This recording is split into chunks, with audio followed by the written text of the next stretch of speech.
Hello, Mr. Lawrence and Jill. It's such a pleasure to meet the both of you. And thank you for the past 25 plus years of SpongeBob SquarePants. I know, right? Thank you. It's weird. I know, it's weird. Can you believe it has been over 25 years? How are we feeling these days? I don't know. We're fine. We're fine.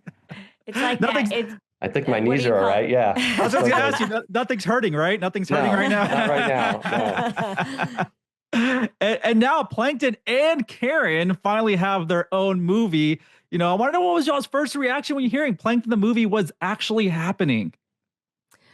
Well, Doug heard it before me. This is right. So. Yeah, I knew it was coming.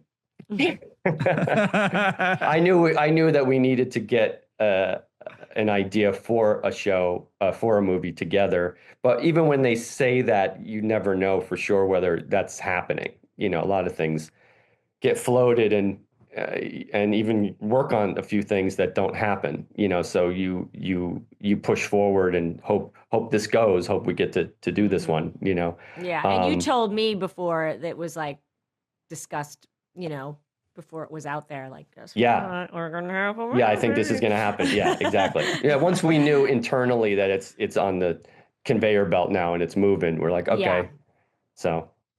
And I finally got to watch it. I absolutely loved it. Oh, great. You know, Plankton and Karen are my favorites. I'm gonna say that. I'm gonna say that in public. You know, hey, thank you. Yeah, they'd have one of the funniest relationships in animation. You know, and you know, Jill, what do you think makes their dynamic so relatable, despite them, you know, being a villain and a computer?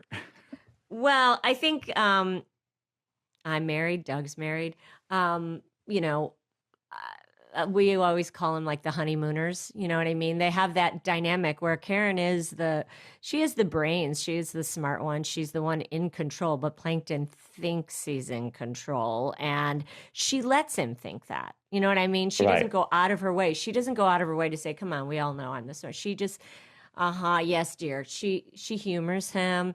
And she cares about him, and he cares about her. So I think if they didn't have that underlying thing where they care about each other, then it would just be bickering, and that wouldn't be funny.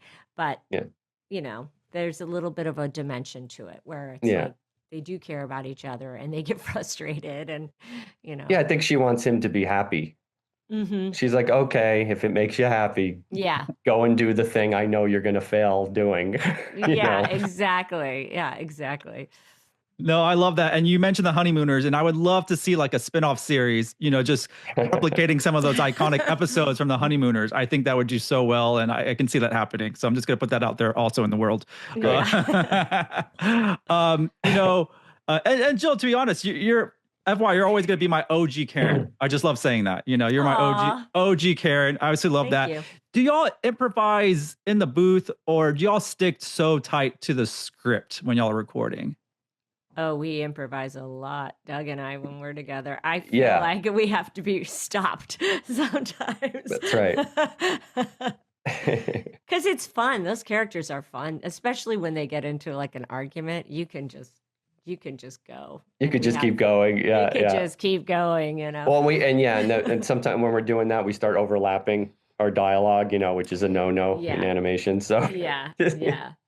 Like, okay, guys, separate, you know, leave air in between what you're saying, you know.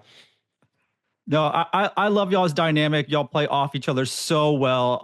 Lastly, I do want to ask you, Mr. Lawrence, you know, Plankton is usually trying to take over the world, but how does it feel when you get a chance to show his softer side? Because those are my favorite parts of Plankton, is his soft side. Me too. Mm-hmm. Yeah, that's what's, not only is it funny, because you're just not used to seeing him do that often. And when he does do it, it's, you know, I always find that super amusing. There was an episode where Plankton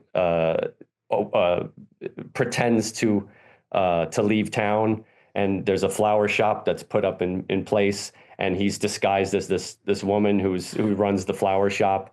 And then he really gets into the flowers, and he's thinking of ditching the whole formula thing to be a florist. And I thought that's really, if we can do stuff like that with the character, that's when I really feel like it goes against your expectations of the character, which makes it even more funny, but it also gives the character more depth, you know, which I think in the movie we get a chance to get a little more in depth to what's happening. And even with Karen, you know, at the end of this whole thing, she wasn't really trying to, she's taken over the world to, you know, to wake him up. That's what's kind of what's happening, you know?